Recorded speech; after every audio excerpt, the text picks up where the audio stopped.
Sinepju graudiņš – vārds katrai dienai. Strīdēties vai nestrīdēties. Šodienas raksturvieta. Vīrs dara sev godu, izvairīdamies no bāršanās. Tie, kas pastāvīgi rājas, ar vien ir nejēgas. Salamana pamācības, 20. nodaļa, 3. pants. Šodienas pārdomas. Kādiem ir izveidojies viedoklis, ka uzvarēt strīdā ir goda lieta. Viņi mēdz domāt, es uzvarēju šo strīdu, es viņus noliku pie vietas.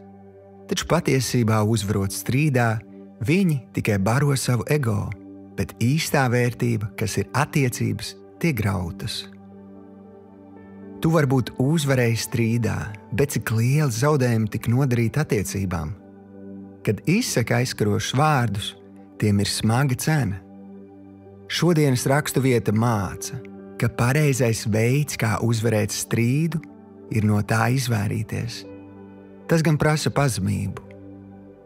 Apzinies, ka tikai mūsu lepnums grib strīdēties un teikt pēdējo vārdu.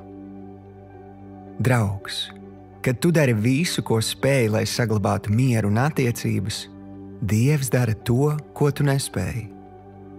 Viņš pārmaina to, ko tu nekad nespētu mainīt, un ved tevi pa miera ceļu. Šodienas lūgšana.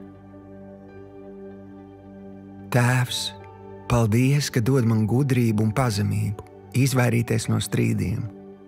Es izvēlos uzticēt tev domstarpības, kas nāk manā dzīves ceļā, un pateicos, ka tu māci man tās risināt pareizā veidā un pareizā laikā.